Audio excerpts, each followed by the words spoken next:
అపోస్తల కార్యాలు 2వ అధ్యాయం 38, 40. పేతురు మొదటి అధ్యాయం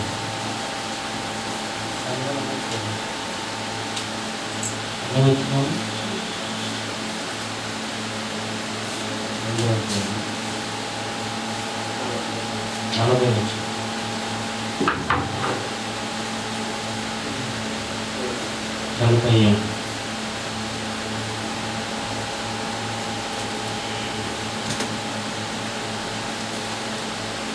చదవండి.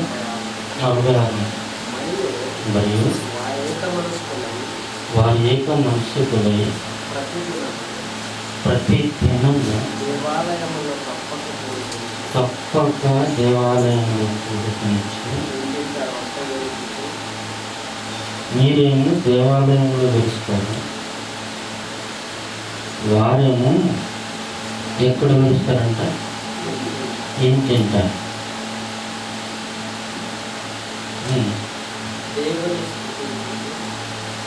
దేవుని స్తుతించుచు ప్రజలందరి వలన దయ పొందిన వాడై ఆనందముతోను నిష్కపటమైన హృదయముతోను ఆహారమును పుచ్చుకుంటుంది. మరియు ప్రభువు రక్షణ పొందుతున్న వారిని అనుదినము వారితో చేర్చుకుంటుంది. రక్షణ పొందే వారికి, రక్షణ పొందుతున్న వారితో అనుదినము వారిని చేర్చుకుంటుంది. రక్షణములో ఎవరుంటారో, రక్షణాన్ని ఎవరు అనుభవిస్తారో వారితో అనుదినము చేర్చుకున్న ప్రభువు. ఎలా చేరుస్తున్నాడు అంటే, ప్రభు చేసే కార్యం ఎంత గొప్పదంటే, ఒక మంచి మాట. నపుంసకుని జీవితాన్ని కొత్తగా చూసుకున్నామండి. 8వ అధ్యాయం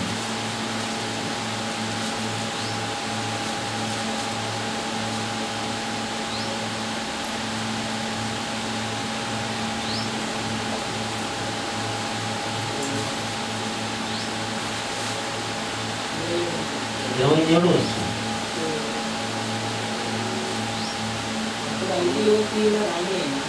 అతియోపైన రాణి కందాకి కింద మంత్రి అంతటి మీద చదువు. అంత్యోక్యుడైన నపుంసకుడు ఆరాధించుటకు యెరూషలేముకు వచ్చాను. ఆయన యెరూషలేములో ఆరాధించాడు. ఆయన తిరిగి వెళుతూ తన రథము మీద కూర్చొని ప్రవక్త అయిన యెషయా గ్రంథాన్ని చదువుతుండేది.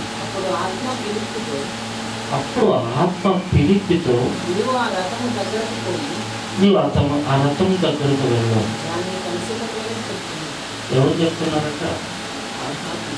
ఆత్మ. ఆత్మ చెప్తుంది, ఆ రథము దగ్గరకు వెళ్ళు, ఆయన చూసుకో. ఆ రథము దగ్గరకు వెళ్ళము, ఆయన కలుసుకో అని చెప్పిన వెంటనే ఫిలిప్పు అప్పుడు ఏం చేశాడంటే పరిగెత్తుకుని వెళ్ళాడు, దగ్గరికి వెళ్ళిపోయాడు. వెంటనే ఏం చేశాడంటే, ఆయన పక్కన వెళ్ళిపోతే కదలడు, మనిషిని కదిలించాలి. మనిషి పని ఏమిటంటే మనిషిని కదిలించే పని. పిలుపు దగ్గరకు వెళ్ళిన వెంటనే పిలుపు అప్పుడు ప్రవక్త అయిన యెషయా గ్రంథాన్ని చదువుతుండగా విని అంటే విన్నాడంట. అంటే అంత గట్టిగా చదువుతున్నాడా? పక్కన రథం కింద వెళ్ళే వ్యక్తికి వినపడేలాగా చదువుతున్నాడా? మీరు చదువుతుంటే ఒక్కరు వినపడదు. నోట్లో జాకెట్లు పెట్టుకొని చదివినా సేమ్ టైప్ ఉన్నట్టు. ఇంట్లో అంతే, చర్చలు అంతే. కొంతమంది చదవండి అని చెప్పాలా, కొంతమంది చదవద్దండి అని చెప్పాలా. ఆ నపంసకం చూసేది నేర్చుకోండి, చదివేది ఎలా అని. ఎంత బాగా చదువుతున్నాడంటే ఆయన రథము కింద నడుస్తున్న పిలుపుకు వినబడేలాగా చదివి విని, నీవు చదువున్నది నీకు గ్రహించుతున్నావా, నీకు అర్థమవుతుందా? నాకు మంచి మనసున్న వ్యక్తి అయితే ఏమంటారు? నిస్వార్థంగా మాట్లాడతారు. నాకు తెలియదయ్యా, నాకు అర్థం కాదయ్యా అని నపంసకులంటారు. ఆయనలో గర్వము లేదు, ఆయనలో అహంకారం లేదు. దేవుణ్ణి తెలుసుకోవాలని తప్పన నపంసకులు ఉంది. మీరు ప్రయాణంలో వెళ్తారు, బస్సులో వెళ్ళినప్పుడు కానీ, ట్రైన్లో వెళ్ళేటప్పుడు కానీ, గాడి మీద వెళ్ళేటప్పుడు కానీ మీరు ఎక్కువ చూసేది ఏమి చెప్పండి? ఏ ఊరు లేదంటే మీ ఫోనే మీకు చెప్తాను. మీ ప్రయాణంలో వెళ్ళేటప్పుడు గ్రంథాన్ని తీసుకొని చదివిన దాంట్లో ఉన్నావునా? నపంసకుని చరిత్ర చూడండి.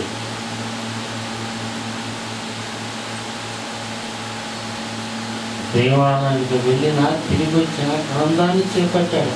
మీరైతే ఇక్కడ చదువుతారు, మూసేస్తారు, రాసుకుంటారు. బాగా కొంతమంది రాసుకొని ఇంటికి వెళ్తారు.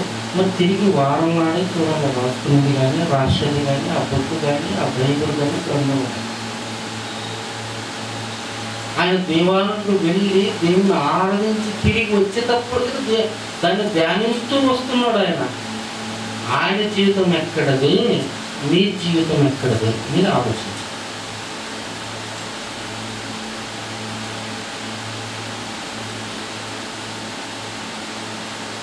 మీరు ఆలోచించండి. ఆయన వస్తున్న మార్గంలో వస్తుండగానే చదువుతూ వస్తున్నాడు. రథం తోలేవాడు తోలుతున్నాడు, చదువు చదువుతున్నాడు. విన్నీకి పిలిపి వచ్చాడు. నీకు అర్థమవుతుందా? అర్థం కాదయ్యా. ఎవరైనా నాకు అర్థం చేసి చెప్పేతోడు ఉంటే కదా నాకు అర్థమయ్యేది అని చెప్తాను అన్న. ఇప్పుడు రథం దగ్గర చూస్తున్నాడు, ఎక్కి కూర్చున్నాడు, అప్పుడు చెప్తున్నాడు. ఇదంతటిది ఎవరు కార్యం చేసిందంటే పరిశుద్ధాత్మ. పిలుపుకు వెళ్ళమని చెప్పింది ఎవరు? పరిశుద్ధాత్మ. అంటే పరిశుద్ధాత్మ నపంసకుల్ని సంఘం రక్షణ పొందుతున్నాడా? రక్షణ పొందుతున్న వారితో నపంసకుల్ని చేర్చింది ఎవరు తెలుసా? పరిశుద్ధాత్మ. మరి మిమ్మల్ని చేర్చింది ఎవరు తెలుసా? పరిశుద్ధాత్మ. పరిశుద్ధాత్మ మీ మీద కనికర పడకుండా మీరు ఇక్కడ రారు. ఈ వాక్యం మీకు తెలియదు.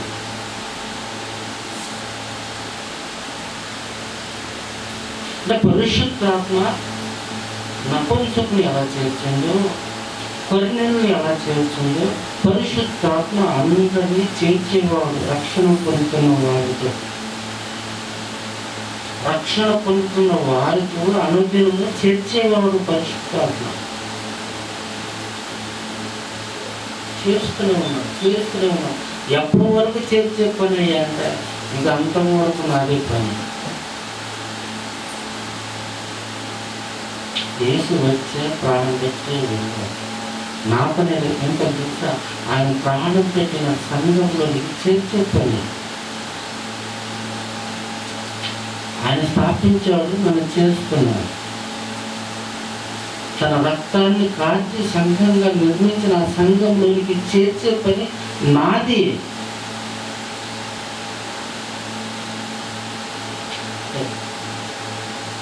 ఒక మంచి సందర్భాన్ని గుర్తుపోతాం. ముందుకు రావడానికి కూడా యోహాను రాసిన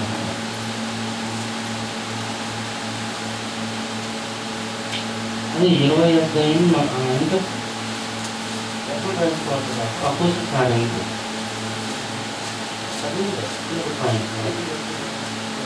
2వ అధ్యాయం 44 వచ్చింది.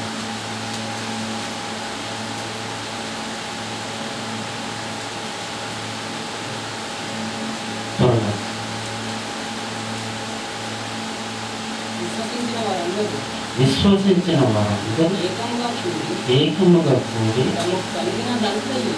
తమకు కలిగిన అంతకన్నా 46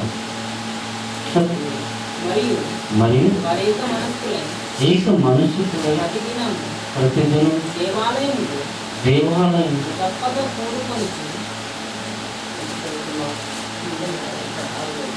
42 వీరు అపోస్తలుల బోధయందును సావాసమందును రొట్టె విరుచుటయందును ప్రార్థన చేయుటం వలన ఎడతెగక ఉన్నది. వీరు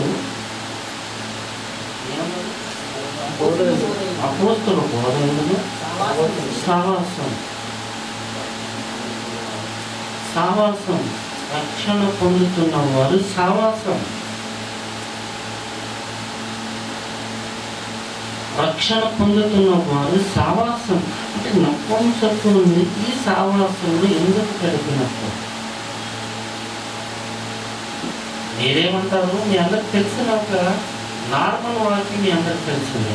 నార్మల్ మొదటి తరగతి నమ్మి బాప్తిసం పొందేవాడు రక్షణ. ఇదంతా మీ అందరికి తెలిసిందంటే మీరందరూ దెబ్బగా ఏం చేసినట్టు బాప్తిస్తున్నారు. బాప్తిజం తీసుకుంటే రక్షణ పొందుతాం అనేది నార్మల్ వాక్యం. నిజం చెప్తాను. ఎప్పుడైతే మీరు నార్మల్ వాక్యం అంటే బాప్తిజం తీసుకుంటే నాకు రక్షణ వస్తుంది కదా, రక్షణ పొందుతుంది కదా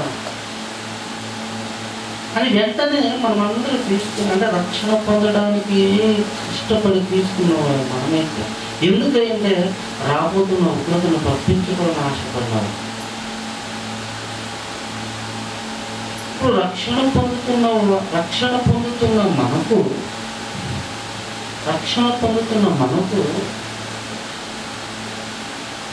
ఒక సాదృశ్యమైన లక్షణాలు అనేది లేక సాదృశ్యమైన వాక్యాలు అనేది మన జీవితంలో ఉండవలసిన జీవితం ఏంటంటే రక్షణ పొందారు. ఎప్పుడు 3000 మంది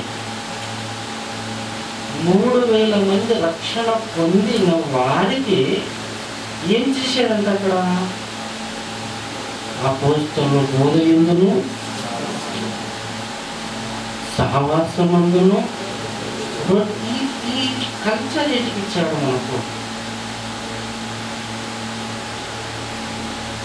ఈ పద్ధతిని ఎందుకు పెంచాడు మనకు? బాప్తిజం పొందుకున్నాం కదా, రక్షణ వచ్చింది కదా మనకు, మరి మరలా ఈ పద్ధతి ఎందుకు అవసరమా? అలాగైతే నపుంసకులు అక్కడ బాప్తిజం పొందుతున్నారు. బాప్తిజం పొందిన వెంటనే మరి రక్షణ పొందుతున్న వారితో ఎందుకు చేర్చాడు అంటే పరిశుద్ధాత్మ ఏదో బలమైన కార్యక్రమాన్ని చేపట్టుతుంది అనడానికి ఒక సాదృశ్యమైన సంగతి కూడా. ఏ బలమైన కార్యక్రమాన్ని అందరూ చేర్చడానికి ప్రధాన ఉద్దేశం ఉంటుంది.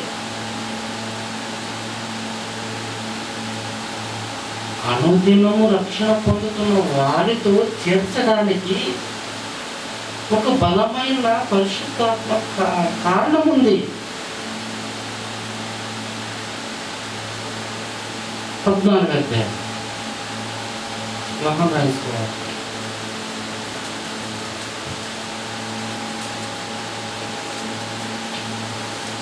యోహాను రాసిన సువార్త 14 అధ్యాయం 25 12 వచ్చిన చదువు.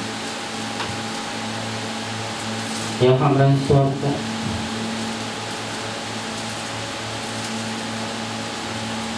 14 అధ్యాయం 12 వచ్చింది. వెళ్తున్నాను కనుక నేను తండ్రి యొద్దకు వెళుతున్నాను కనుక నేను చేయు క్రియలు నేను చెయ్యి క్రియలు నా యందు విశ్వాసం ఉంచి వాడును చేయను. నా యందు విశ్వాసం ఉంచుడు చేయను. వాటికంటే మరి గొప్పవి మరి గొప్పవి అతడు చేయునని అతని చెయ్యునని ఆయనతో చెప్పాను. చదవండి. మీరు నా నామమున మీరు నా నామమున దేన్ని అడుగుదురు తండ్రి కుమారుని యందు మహిమపరచబడుటకై దాన్ని చేస్తాడు. ఇంకా నా నామమున నన్ను ఏం పదాలు అవుతుంది. నేను తండ్రిని వేడుకుంది తండ్రి పదే వచ్చాను. మీరు నన్ను ప్రేమించిన ఎడల నన్ను ఆజ్ఞను గైకొందురు. నేను తండ్రిని వేడుకుంటాను నీ యొద్ద ఎల్లప్పుడూ ఉండడానికి. ఆయన వేరొక ఆదరణకర్తను అనగా సత్యస్వరూపమైన ఆత్మను మీకు అనుగ్రహించాను. ఇంకా లోకము ఆయనను చూడదు. లోకం ఆయన చూడదు. పరిశుద్ధాత్మ దేవుడు పరిశుద్ధాత్మ అంటే క్రైస్తవుడైన వారికి మాత్రం అర్థం. లోకానికి తెలుసా పరిశుద్ధాత్మ తెలియదు. 20 వచ్చింది. నా ఆజ్ఞను అంగీకరించి వాటిని గైకొనేవాడే నన్ను ప్రేమించేవాడు. బాగా ఆలోచించాడు. నా ఆజ్ఞ ఇచ్చాను. వాటిని గైకొని ఎవరు ప్రేమిస్తారు? ఎవరు ప్రేమిస్తారో ఏమంటారా? అంగీకరించి వాటిని గైకొనేవాడే నన్ను ప్రేమించేవాడు. ఇంకా నన్ను ప్రేమించేవాడు నా తండ్రి వలన ప్రేమించబడు. నన్ను ఎవరైతే ప్రేమిస్తారో నా ఆజ్ఞను ఎవరైతే గైకొని బ్రతుకుతారో నేను వారిని ప్రేమిస్తాను. నేను ఎవరినైతే ప్రేమిస్తానో నా తండ్రి వాడిని ప్రేమిస్తాడు. ఏంటి మన అందరికీ తెలిసింది ఒక వచనం. అదేంటంటే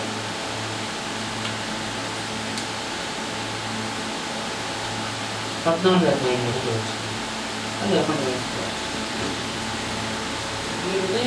మీ హృదయమును కలవరపడనీయకుడి. దేవుని యందు విశ్వాసం ఉంచండి. నా యందును విశ్వాసం ఉంచండి. నా తండ్రి ఇంట అనేక నివాసములు కలుగుతుంది. నా తండ్రి ఇంట అనేక నివాసములు ఉన్నవి. నా తండ్రి ఇంత మంచి నివాసాలు ఉన్నవి అని చెప్పుతూ కింద భాగానికి వచ్చిన వెంటనే ఎవడైతే నా ఆజ్ఞను అనుసరించి బ్రతుకుతారో నేను వాడిని ప్రేమిస్తాను. నేను ఎవరినైతే ప్రేమిస్తానో నా తండ్రి వాడిని ప్రేమిస్తారంటే కింద ఏమంటున్నాడంట? ప్రేమించి వానికి నేను కనపరుచుకుందని చెప్పాను. 23 వచ్చింది. యేసు ఒకడు నన్ను ప్రేమించిన ఎడల వాడు నా మాట వింటాడు. నన్ను ప్రేమించలేకుంటే నా మాట వినడు. యేసు చెప్పిన మాట. నన్ను ప్రేమిస్తే నా మాట వింటాడు. ఇంకా అప్పుడు నా తండ్రి వారిని ప్రేమిస్తాడు. మేము అంటే మేము నా తండ్రి తర్వాత మేము వాని యొద్దకు వచ్చి వాని యొద్ద నివాసం చేస్తాము. అంటే యేసు వస్తాడు, పరిశుద్ధాత్మ వస్తాడా, దేవుడు వస్తాడా మానవ నివాసములోనికి? ముందు వచ్చిన చూసుకున్నాము నాన్న తండ్రి తండ్రి దగ్గర వెళుతున్నాను, స్థానం సిద్ధపడుతున్నాను కదా, వచ్చి మిమ్మల్ని తీసుకొని వెళ్తానంటాడు. తీసుకొని వెళ్ళాలంటే నీ దేహాలన్నీ ఆ దేవునికి నిలయాలుగా ఉండాలి అనే సాదృశ్యం. ఈ దేహాలు నిలయాలుగా ఉంటే, దేవునికి నిలయాలుగా ఉంటే పరలోక నివాసాలు ఉండేవి. ఈ దేహాలు దేవునికి నిలయాలుగా కాకుంటే ఆ నివాసాలు ఈ దేహానికి దక్కవు, నీకు దక్కవు. అంటే ఆ నిలయాలు, ఆ పరలోకములోని నివాసాలు ఈ భూమి మీద మనుషులకు నివాసాలుగా మారాలంటే మొదట దేవునికి నివాస స్థానంగా మారిపోవాలి అనేది 14వ అధ్యాయంలో సారాంశం. 14వ అధ్యాయంలో ఉన్న సారాంశం ఏంటంటే ఆ దేవుడి దగ్గర ఉన్న నివాసానికి చేరాలంటే భూమి మీద మీ దేహాలకు నిలయాలుగా మార్చాలి. అంటే మీ దగ్గరకు వస్తానయ్యా మేము. ఎప్పుడు వస్తారట? నేను ఎప్పుడైతే దేవుని ఆజ్ఞలను గైకొని బ్రతికితే నేను నిన్ను ప్రేమిస్తాను, నా తండ్రి నిన్ను ప్రేమిస్తాను, నేను వస్తాను, మరలా నా తండ్రి వస్తాను. ముగ్గురు వస్తారా? ముగ్గురు వస్తారు. ఎవరి దేహాలు? ఎవరి నివాసంలోనికి?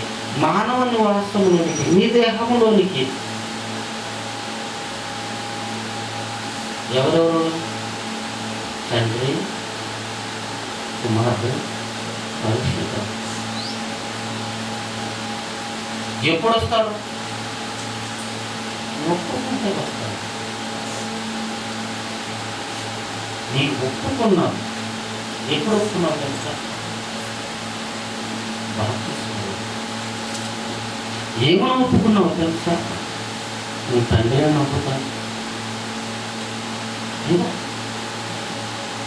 యేసును నమ్ముతాను, పరిశుద్ధాత్మని నమ్ముతాను అని ముగ్గురు పేరు. ఎవరగా? తండ్రి, కుమారుడు, పరిశుద్ధాత్మ పేరుతో బాప్తిసం పొందుకున్నారు. పరిశుద్ధాత్మ పేరు అంటే 19వ అధ్యాయం మత్తయి తెలుసు.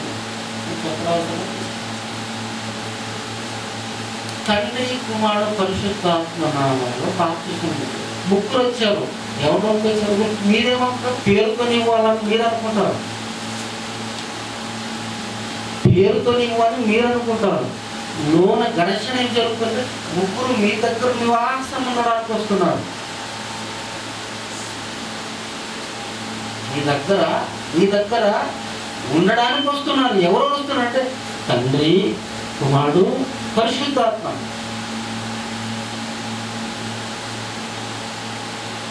తండ్రి, కుమారుడు, పరిశుద్ధాత్మ మీలోనికి వచ్చినప్పుడు మీరు తండ్రి విడిచి ఉండలేవు, నీవు క్రీస్తు విడిచి ఉండలేవు, నీవు తర్వాత పరిశుద్ధాత్మ విడిచి ఉండలేవు. నీవు అన్యోన్య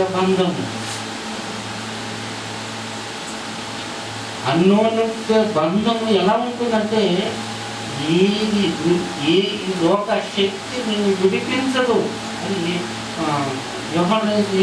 రోమిల రాత్రి పత్రిక కనబడుతుంది. ఈ లోకంపై నేను క్రీస్తు ప్రేమ నుండి మనల్ని ఎడబాయవు.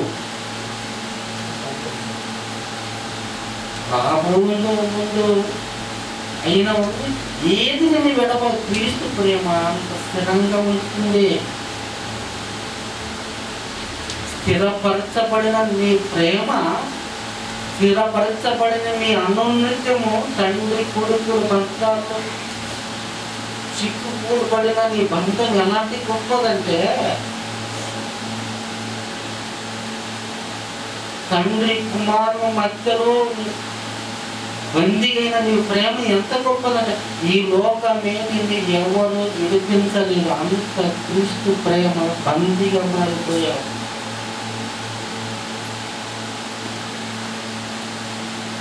అంటే తండ్రి, కుమారుడు, పరిశుద్ధాత్మ నీవు ఎంత అన్యోన్యంగా ఉంటారో,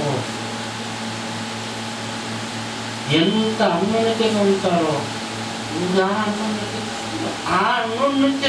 అన్నుంటే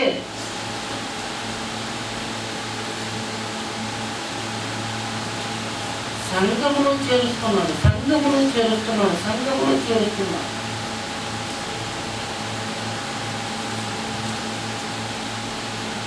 ఎందుకయ్యా సంఘములో చేరుస్తున్నావు? అందరిలో ఉండాలా మేము? అందరితోనే ఉండాలా మేము? అందరితో ఉండాలి. అది పరిశుద్ధాత్మ చేస్తున్న పని. పరిశుద్ధాత్మ చేస్తున్న పని. అందరితోనూ ఉన్నాడు. అందరి వాడు ఎవరు? సినిమా డైలాగ్ కాదు. వాడు పిచ్చోడు అనుకున్నా, అది పిచ్చోడు అనుకున్నా. పరిశుద్ధాత్మ అందరిలోనూ అందరి వాడై ఉన్నాడు. అందరిలోనూ అందరి వాడు. అవును, అందరిలో ఉండి అందరితో ఏం చేస్తున్నాడయ్యా నువ్వు అంటే, నీలో నీకు నేర్పుతున్నాడు. నీకు నేర్పుతున్నాడు. నువ్వు ఎక్కడో లేడు. బాగా ఆలోచించారు. గురువులు టీచర్లు ఎక్కడో బయట లేరు, నీలోనే ఉన్నాడు గురువు. నువ్వు అబద్ధం మాట్లాడుతూ ఏమంటారు అప్పుడే లాగే పడుతుంది. నువ్వు తప్పు చేస్తూ ఏం విషయం అంటారు కదా. ఇప్పుడు తిడతాడా లేదా? నీకు అరువులు తెప్పించేవాడు ఎవడు? పరిశుద్ధాత్మ. చెడ్డ దానికి అరువు తెప్పించేవాడు పరిశుద్ధాత్మ.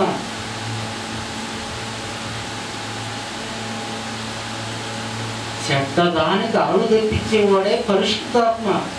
నీలో ఉండి నీకు అరువు తెప్పిస్తున్నాడు. అప్పుడేమో పాపం చేయడానికి అరువు తెప్పించాడంటాను. ఎవరు? సాతాను. పరిశుద్ధాత్మ నీలో ఉండి చెడ్డదాన్ని చేయడానికి నీకు అరువు పుట్టిస్తున్నాడు. ఇది తప్పు, చేయకూడదు, ఇది చేయకూడదని ప్రతిరోజు నేను తీర్చిదిద్దుతున్నాడు. ప్రతిరోజు నేను క్రీస్తు వలె ఉండడానికి నిన్ను నిలబెడుతున్నాడు. ప్రతిరోజు నిన్ను చక్కగా సిద్ధపరుస్తున్నాడు దేవునికి అనుకూలంగా మనిషిగా ఉండడానికి. ఎవరై ఇంత ప్రయాసపడగల నీలో ఉన్న పరిశుద్ధాత్మయ్య. మరి నీలో ఉన్న పరిశుద్ధాత్మ ప్రతిదీ హెచ్చరించి, ప్రతిదీ గద్దించి, ప్రతిదీ బుద్ధి చెప్పి చక్కగా దైవ జ్ఞానంలో నిరూపిస్తూ మరలా రక్షణ పొందుతున్న వారిలోనికి ఎందుకు చేరుతున్నాడు అంటావా? ఒక మంచి కార్యం జరుగుతుంది. ఎంత గొప్ప కార్యం అంటే, మొదటి యోహాను రాసిన పత్రిక మొదటి అధ్యాయం. యోహాను రాసిన పత్రిక మొదటి అధ్యాయం. యోహాను రాసిన పత్రిక మొదటి అధ్యాయం 7వ వచనం. 5వ వచనం.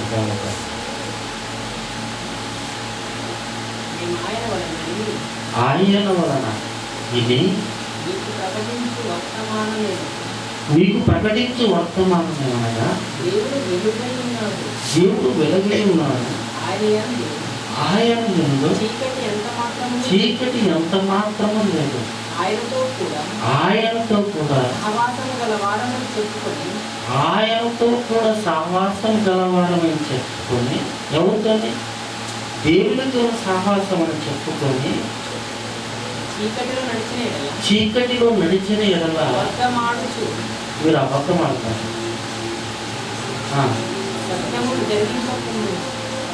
సత్యాన్ని జరిగించలేదు. అయితే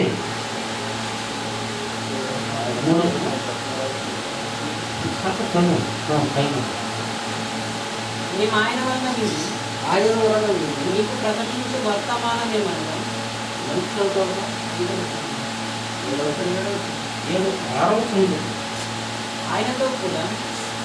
ఆయనతో కూడా సహవాసం గలవారమని చెప్పుకొని సావాసం ఉన్నామని చెప్పుకొని చీకటిలో నడిచిన ఎడల మనం అబద్ధం ఆడుతూ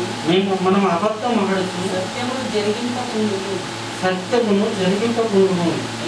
అయితే ఆయన వెలుగులో ఉన్న ప్రకారం మనము సైతం వెలుగులో నడిచిన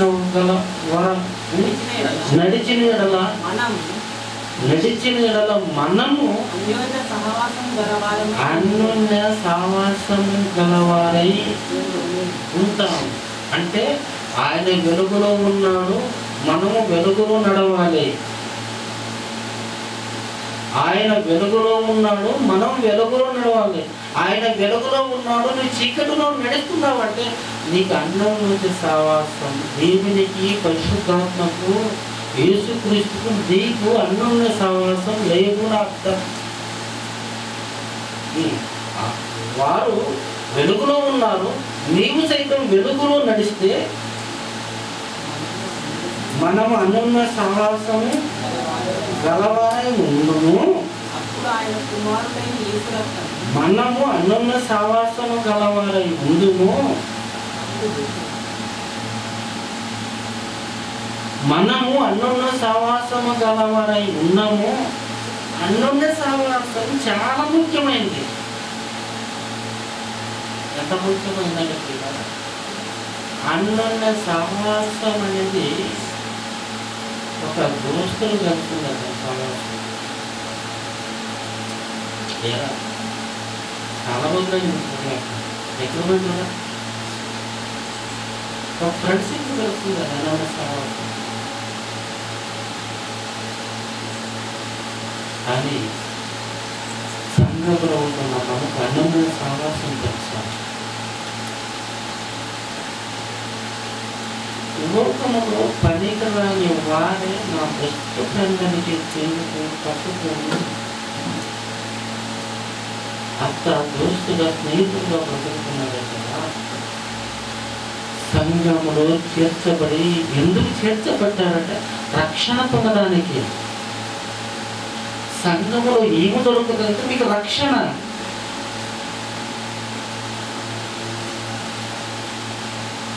రక్షణ పొందుకునడానికి ఇక్కడ రక్షణ పొందుకునడానికి సిద్ధపడిన వారు కొందరు, రక్షణ పొందుకునడానికి అనేకులను చేరుస్తున్నాడు పరిశుద్ధాత్మ.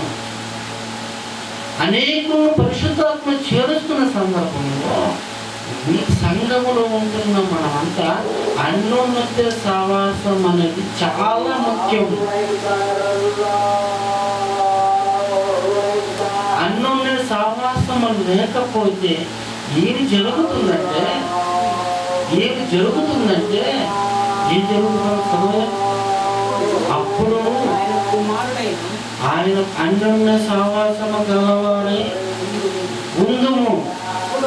అప్పుడు తన కుమారుడైన యేసు రక్తము ప్రతి పాపములో నుండి మనలను పవిత్రులుగా చేయను. ఎప్పుడు చేస్తున్నదా? అన్యోన్య సహవాసం, దేవునితో అన్యోన్య సహవాసం, సంఘంతో అన్యోన్య సహవాసం. దేవునితో అన్యోన్య సహవాసం లేదా ఈ పాప క్షమాపణ జరగదు. గట్టిగా బాప్తిసం నీళ్ళలో మణియాలంటే సంఘంలో అన్యోన్య సహవాసం లేదా నీకు పాప క్షమాపణ జరగదు. నీకు పాప క్షమాపణ జరగాలంటే దేవునితో సంఘముతో అన్యోన్య సహవాసం జరగాలి.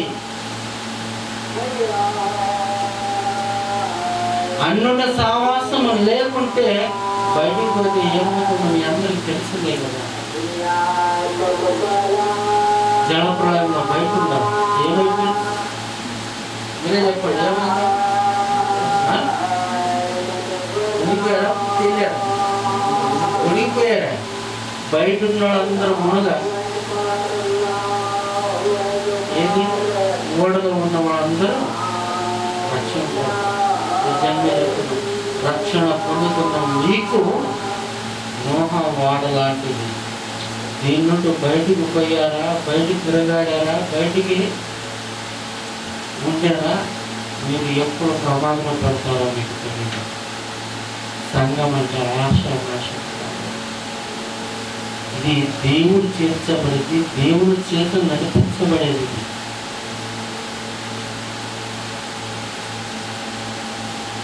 మనం ఏమనుకున్నాము?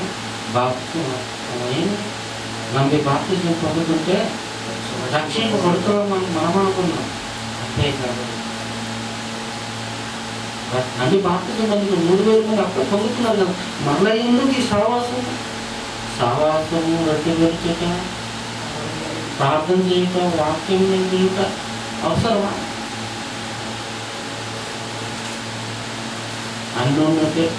అన్నున్నతి సహవాసం గలవారై ఉంటే అప్పుడు యేసు రక్తము మీ పాపమును విషయం కడుగుతుంది. మీరు అన్ని సహవాసం ఉన్నారా? సంఘములు మీరంతా అన్నున్నత సహవాసములు ఉంటే మీ పాపాలు యేసు రక్తం కడుగుతుంది. లేక మీరు అన్ని సహవాసం లేదయ్యా, నాకు వారంటే వీరు పడుతూ వీరంటే వారు పడదు, నిజంగా మీ పాపాలు క్షమించబడవు. క్షమించని ప్రార్థిస్తుంది పరిశుద్ధుడైన తండ్రి. మీ పవిత్రమైన నామమున స్తోత్రం. పాపాలు కడుక్కోవాలని ఇష్టపడతాను. తండ్రికి మాకు పరిశుద్ధాత్మ రక్షణములో మమ్మల్ని నడిపించాలని అపవాది మమ్మల్ని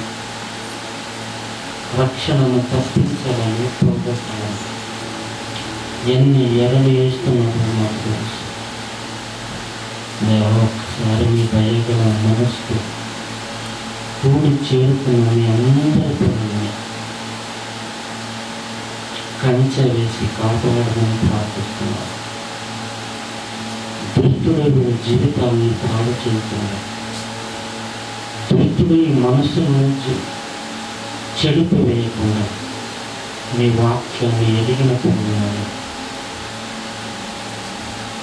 ఒక్కసారి మీ పిల్లల జీవితాన్ని బట్టి కరుణించమని ప్రార్థిస్తున్నారు. మీ కరుణ కటాక్షణ చూపుతండి. మేము వచ్చినది కాదు తండ్రి, మమ్మల్ని రప్పించింది మీరు. మా వెనుక ఉండి నడిపించేది మీరని మమ్మల్ని నడుపుతున్నారు. ఈ సంఘమును ఇక్కడ ఆరంభించడానికి ప్రధాన కారణం మీరు. మీ పిల్లలందరికీ బోధించగలిగిన సామర్థ్యమైన వాక్యాన్ని ఇచ్చి మీరు ఇంత గొప్ప విశ్వాసంతో దానికి మమ్మల్ని అందరం తండ్రి మీ వాక్యము చేత, మీ బోధన చేత మమ్మల్ని అందరినీ మనసులో తండ్రి అన్యోన్యత జీవితాన్ని అనుగ్రహించి ప్రతి క్షణము ప్రతి వారము తండ్రి క్రీస్తు చెప్పించిన రక్తాన్ని మా కొరకు అర్పించిన మీ కుమారుల దేహాన్ని పుచ్చుకుంటూ దేవ సంఘమంతా అందరూ కలిసి ఒక్క రొట్టె పట్టుకు ఒక్కటిగా ఉండడానికి నేర్చుకునే భాగ్యం అనుగ్రహించారు. ఈ అనున్నత సహవాసంలో తండ్రి మా అందరికీ తండ్రి పాప విమోక్షణ కలుగుతుంది, పాప క్షమాపణ కలుగుతుందన్న సత్యాన్ని తెలుస్తున్నాం. ఈ శరీరానికి ఎన్ని అడ్డంకులు వచ్చిన మొదటి నేను మీ ద్వారా మీ దగ్గర పాపము లేని జీవితాన్ని కావాల్సింది మా అన్నోన్నతి నిజంగా తండ్రి దాన్ని సంపాదించుకునడానికి కూడి చేసిన మా అందరికీ తండ్రి మంచి బుద్ధిని, తెలివిని, జ్ఞానాన్ని, అంతకంటే మీ పరిశుద్ధాత్మ నడిపింపును మా అందరికి అనుగ్రహించిన యేసు పరిశుద్ధ నామాన్ని ప్రార్థనలు తండ్రి. ఒక